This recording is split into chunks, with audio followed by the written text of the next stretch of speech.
All right. Good afternoon, RIA folks. I'm here with Stephanie Sahusky from Superior Restoration. She's chairing the convention committee, right? That's what you call you guys? Convention? Chair. All right. Yeah, part of Nailed the it. planning event committee. The planning, right? Yeah, our conference. And so we've got a couple things that we just wanted to let everybody know about relative to convention. But before I get into the details, like if nobody's ever been, which I mean, I think you might be sleeping under a rock or in your first 3 years of being in this industry. But if you've never been to the RIA annual convention, what should you expect? Why would you want to go? Yeah, that's a great question. I was actually thinking about that earlier. So I had the pleasure of going just a couple of years ago to Reno. Everybody's like, "Well, like I can't believe it was your first experience. It snowed there for the first time in over 5 years." Yeah. I don't even know, but it was a great experience, and I've had the privilege of going to a lot of other conferences where it's either a trade show or you're there as a TPA partner or you're there to grow your business. I think that this stands alone as one of the best conferences to get to know your peers. And so I don't understate this or overstate this. I think it's a great place to go to learn more about the industry, to learn best practices, network with your peers, and kind of collaborate on maybe something you might be struggling with in your own business that someone may have experienced or have this is having the same experience now. So I think it's the best place to go and collaborate with your peers who are going through exactly the same thing you are, particularly as a business or a business owner, or maybe if you're going as a business development rep or a project manager or GM, whatever your role is, there's somebody that's experiencing something in the restoration that you're probably going through too. So I found it one of the most collaborative networking events that I had gone to in all of the 10 to 12 years I've been in the industry. So that was what my experience was. And I hear that a lot from people that attend for the first time, that they were very excited to meet other people going through the same things that they were going through. And I think the other thing that the feedback that I get is how, I guess I'll use the word accessible, but how accessible and open everybody is. Like you hear about these pillars of our industry and you just have the opportunity to walk up and say hi and find out, you know what, like they're just humans like us. Yeah. You know, and whether you're small or big, we all tend to share the same struggles. And in that, we have the opportunity to network back and forth with each other. And, you know, I always say every single time I talk with a restorer, I learn something new about the business. Yeah. Just because it is so complex. And that's what another thing about RIA, Anthony, that you just kind of triggered my thought on is that it doesn't matter if you have 5 people in your company or 5,000. Going to the conference, it's for everybody, right? And I don't even like to use small company restorers, because in the end of the day, we're all doing the same thing, whether it be small or large or medium. And it's a great way to look at what potentially your company could be, or maybe you just want to stay at the size you're staying at. But problems are all the same, whether you're a 5-person company or a 500-person company. In restoration, we're all experiencing that. So I love the collaboration of all sizes of company. Yeah. So talk to me about pre-convention, right? We have some learning opportunities for folks if they're pursuing their advanced designations. Yeah, this is a great thing that RIA likes to put on prior to conference. And so this year, I mean, every year it's at the end of every conference, we send out a survey to see what the people who attend the conference would love to see more of. And it's a great way for us to prepare the content. We start working at content like 3 months after the last conference. And all that content is usually based around on the surveys that are sent out at the end of conference. And this is where a lot of this content you'll see on the website or we'll be talking about today come from. And so some of the prerequisites will start on Sunday the 27th, April 27th, 2025. And for project management, RIA building construction and science on the 27th. And then Monday the 28th, we have a second day of project management and the construction and science as well. So whatever you're looking to attend, or that is something that you're interested in learning more of, or maybe sending one of your team members to, it's a great way to kind of get a preemptive start to the conference and learn a lot of great things. Yeah, the project management class in particular, I've heard a lot of really wonderful feedback on. And even if you're Yeah. not pursuing an advanced designation, just acquiring that knowledge and skill set is going to make you a better restorer. Yeah, we get a lot of good feedback for those prerequisites. So we're excited to be able to bring them to the restoration industry again. And so we've got some early bird pricing that concludes the 2nd of December. So don't be that guy who waits to the last minute to book. And in consideration of that, you can save some money. Can you tell us the details on that?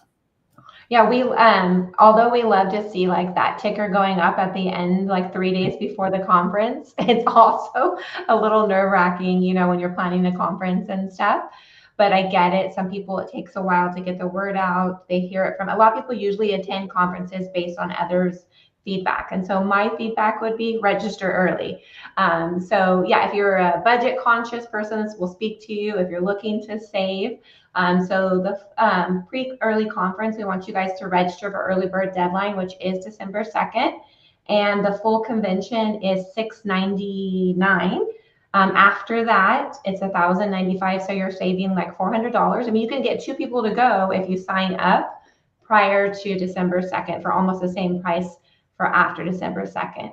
Additionally, I love this one. Every year we're changing up like attending conference and new membership for new RIA members. And we've done a combo this year. And so it's the RIA first time conference attendee as well as first time contractors. So you get the membership and the full convention for under $1,000, which I think is such a, you get a whole year membership.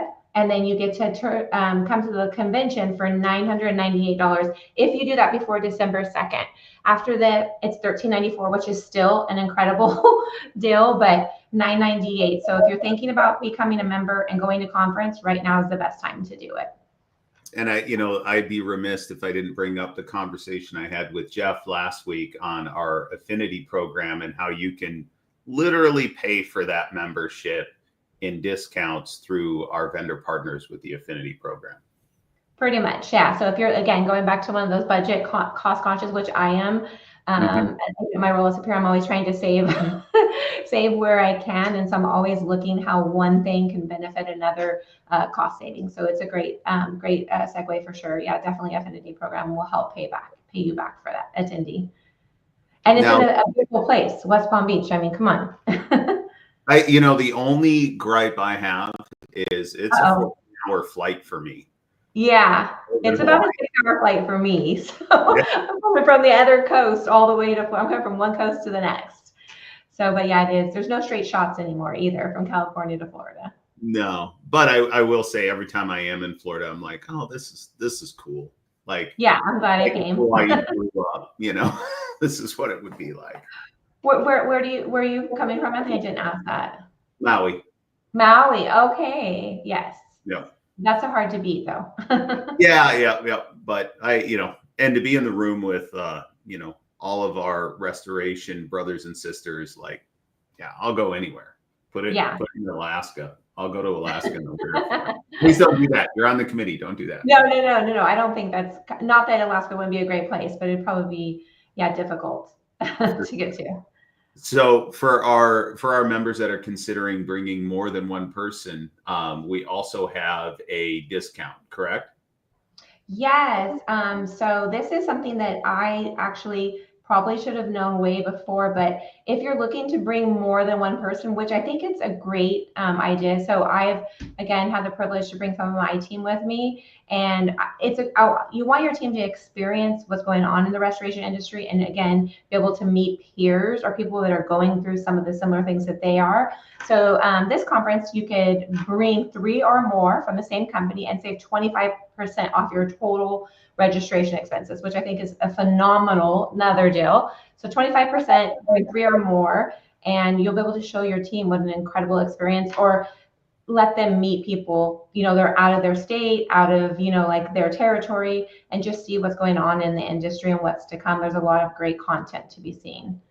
I always loved it when I would bring somebody to RIA for the first time, And overwhelmingly, their feedback to me was like, I had no idea. Like, I thought we would just had our little business and we were just weird and the only people who did this kind of work. And to be in the room with a bunch of other people who were doing the exact same thing, I had no idea the world of what we did was so big. Yes. It's a great opportunity to bring those individuals and get them connected, get them plugged in, help them build their own network. So then that way they're not constantly coming to you when they have questions. They have peers in the industry that they could leverage. I love that part. What that you said is like building their own network. That's like the whole experience of the restoration industry. I've met so many people by going to this conference personally that have become peers, mentors, or friends, and I think it's a great way to expand on that for sure. Absolutely. Now, we've got a couple hotel options. Is that correct? Yep. So last year, again, we had a great convention, and we had the solar eclipse too. So like, I don't know how you time a convention and solar eclipse at the same time, but we ran out of hotels left and right. And so the team at RIA did a fantastic job in preserving more hotels when that happened and getting people into rooms. So we always recommend reserve your hotel. Right when you sign up for conference, go straight to registering for your hotel because it always runs out of space. And so that gives us the opportunity, if needed, to look for more hotel space. But right now, if you go to the RIA website and register, you'll be able to go to the hotels and go directly to the registering for the hotel at the West Palm Beach Hilton, which is connected to the conference. So it will sell out. And if we have to add more hotels at that time, we will. But right now, please do those things kind of congruently back to back. So get registered for RIA and get your hotel. And it always feels like I talk to folks that, you know, book something off site, or they're like, oh, I'm bringing the family, so I want to get an Airbnb. And then they always have regrets because they're not on property, right? Like if you're on property or on a property that's connected, you can walk up to your room, you know, if you're like me and you're just, you know, like your social battery only has so much and it turns out, you can go like top off your social battery and then jump back into the action and really drive a lot more value out of your attendance for sure. I think that's a great point. I always I've done that before. Like you want to make a mini vacation out of it, and you're doing like a long stay, and you're like, oh, this is going to be really great. But I mean, although that's fantastic, I've personally not got the whole experience of a conference and not being on site there and kind of engaging in every aspect of it. Because I mean, if you're looking to get your money's worth, that's the way to do it, is to be on site and be able to, like you said, do a recharge and get back to conference for sure. So please register for the hotels. And if that wasn't enough of a reason for you to show up, you should also consider coming because there's CE credits, IICRC CE credits attached, right? Yeah, you can earn up to 13 CE credits with the RIA and IICRC. So if you're looking just to get the credits and a little mini vacation and you decide you don't want to network with anybody, which you should not be doing, this is a great way to do this. This is, you know, something that I think in person, you're going to get a lot more excitement out of it than doing it behind your computer screen. So, and it gives you a way to, again, going back to reemphasizing the connection with your peers. This gives you that interaction and the ability to kind of kill two birds with one stone, so to speak. And so it's a great way to get that learning. And I think we've all been in that position where we get to the end of the year and we're needing those CECs and going, oh crap, if I would have just gone to this convention that I really wanted to go to and didn't make a priority for whatever the reason, I could have checked this box. Yeah. And so I'm always very keen to be like, yeah, so I got my CECs, right? Like that box is checked. Don't have to worry about it when I sends me that letter at the end of the year. And if you're doing those pros and cons list on what's the value, that put this on the pros, right? This is one of the pros values of reason why you'd be going to conference as well. So you're being able to get there and do that, get the credits, and then also enjoy yourself while you're there and going to a beautiful place to have conference. Absolutely. And then we have, I think it would be good to talk about our keynotes, right? We've got a few cool sessions happening. So I'll give that over to you because I don't, I have no idea. And you're in the thick of it, trying to figure it all out. Yeah, we're right in the middle of planning out content. So thank you for asking that question. That's always stuff. I think that to me, there's two things that I love more: planning and interacting with people. And so this brings both of those together. So right now we're in the thick of the committee, we get together, and again, I mentioned early, we take those surveys at the end of convention, and this gives us a good way to look at like what you're looking at. Now, we would love to make all of those wishes come to fruition, but it's just not possible because we'd be having conference for 20 days in a row. That being said, we get those 2 days to, I don't like to use the word cram, but we want to put as much information out there for you to enjoy. And then get your, going to the conference, you want to say, okay, you know what, I came, I got what I wanted from this, and I'm walking away with this one big piece of thing to take home with me or take back to the office. And that's our goal when we do planning this content. We look at that survey, we see what the restorers want to hear at conference, and then we go back and forth about what's going to be a good fit, what's going on right now in the restoration industry, what's to come, and then who do our restorers want to hear from. And so all that being said, it's months of going over that content and putting pieces in and taking pieces out and really listening to what restorers want to hear. And so if you go to the website right now, to the conventionrestorationindustry.org, you can see some of that content is already in the schedule, and we have some open slots we're still filling. And there's some great topics right now about emerging restoration topics and a group discussion. This has been something that's every year we've done the roundtable. Every year it gets back on the survey how people want to do the roundtable more and more. It's interactive. It's a way to ask questions of your peers, to spend one-on-one time to them and collaborate and come up with some fantastic ideas and share it with a large group of people. So this makes it every year, and everybody loves this one. We're finalizing the keynote speaker, so that will be announced soon. And we hope people love it. So we hope to have that done probably by mid-December. And then there's a lot of great other conversations about empowering talent, current breakout, managing labor and how many people and who employs them. This is a big topic about labor, in the industry currently. And a really, really hot topic is mergers and acquisitions.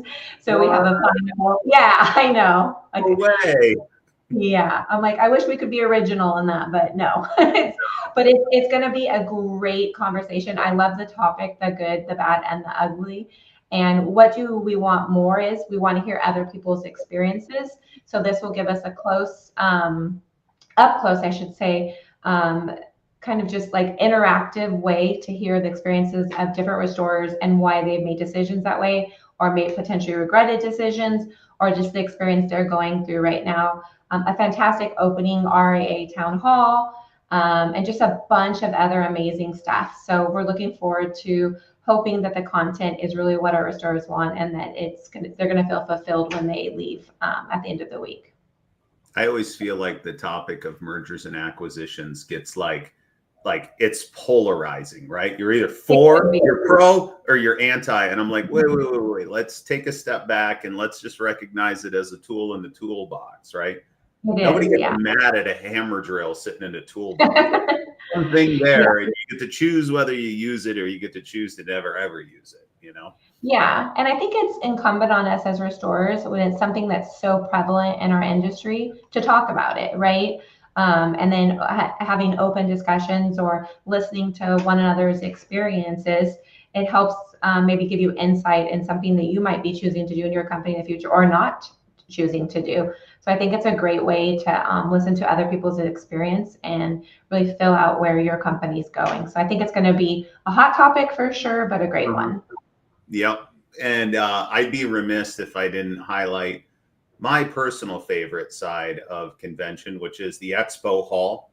I love grabbing a beer and just walking around and talking story with all of our vendors. What's the landscape of that looking like? I was just looking at the map and I'm like, oh my goodness, it's going to be huge. It is.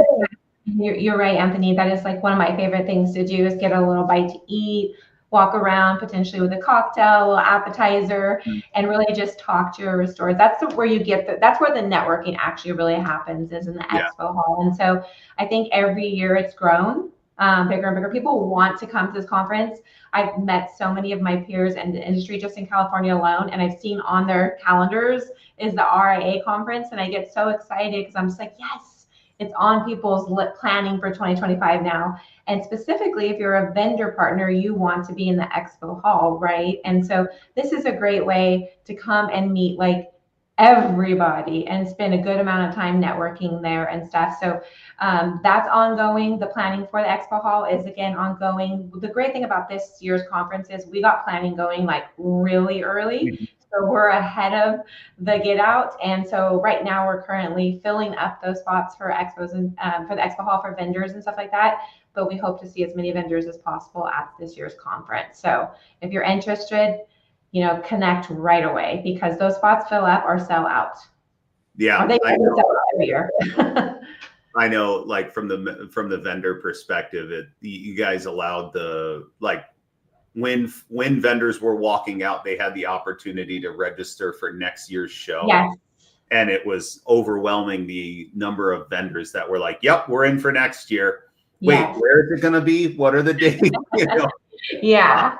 Because it is such an impactful opportunity for those vendors to connect with restorers. And, I think, the relationship between vendors and the restorers is one that, like a lot of them view it as a partnership, not necessarily just a, hey, I sell you widgets and you have those widgets, but more of a, hey, what product lines or what service lines really meet the needs of your business. And so there's a lot of synergy between the restorers and our vendor partners. It's not like the traditional cheesy expo hall. Yeah. You grab your goodie bag and you run around and you get your tchotchkes. No, this is an excellent opportunity to learn what you don't know, make some relationships and some partnerships that ultimately drive value in your business.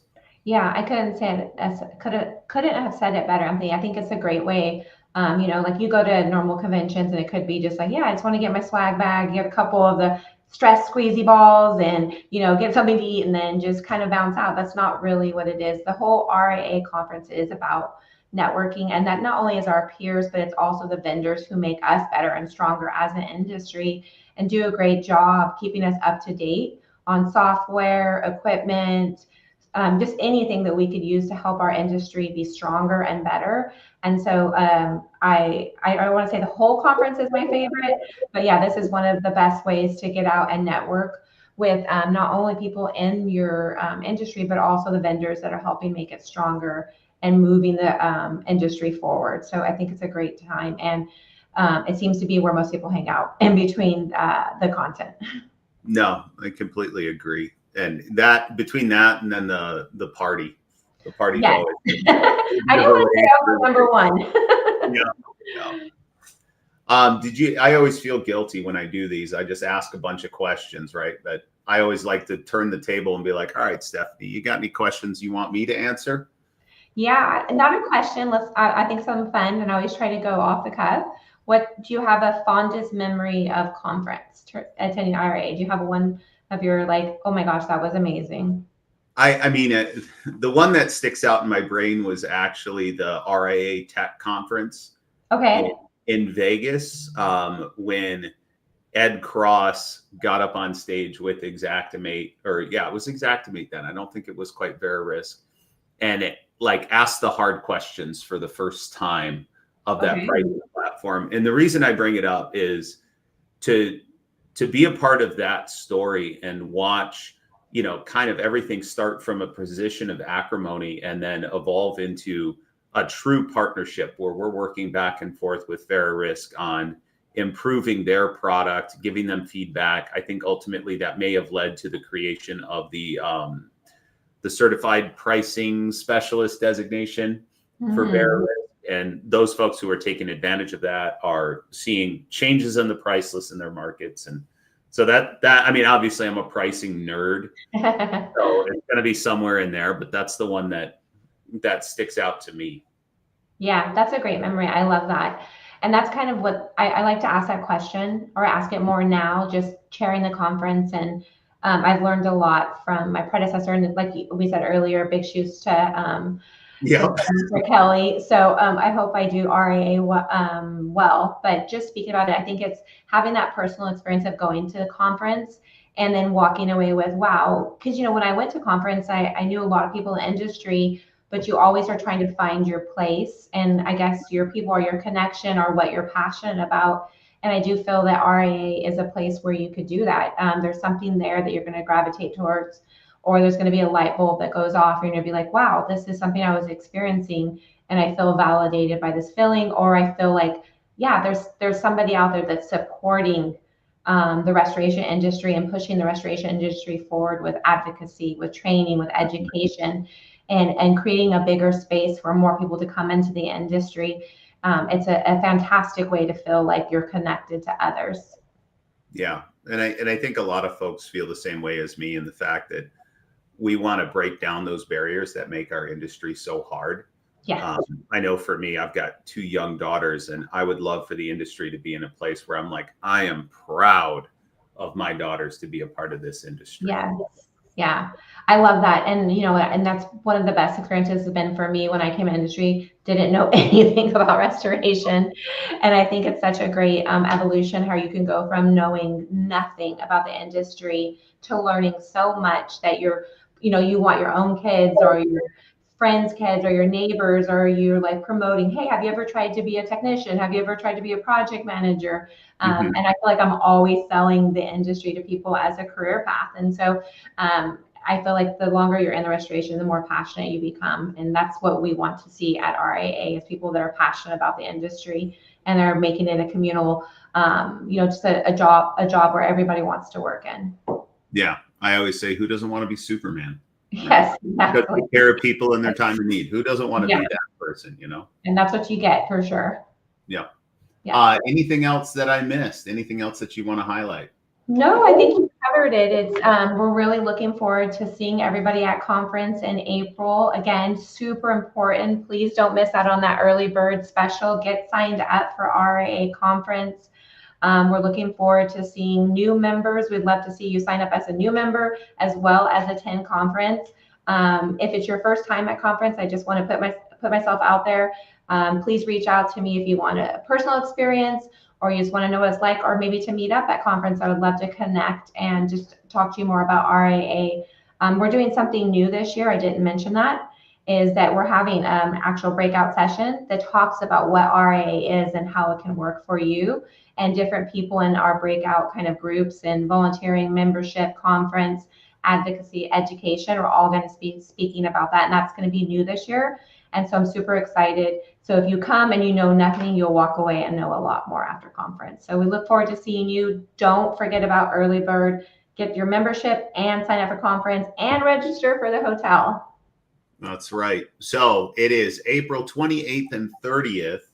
Yep. 2025, West Palm Beach. Register before December 2nd to get your early bird discount. But if you're like, I can't make the decision right now, that's so far out, we totally understand. Buy your ticket last minute. The most important thing, show up, be there, and help us make the industry a better place. Yep. I'm looking forward to seeing you guys. Awesome. Thank you so much for your time today, Stephanie. I appreciate you hopping on and talking story about convention with me. Appreciate it, Anthony. Thanks for having me.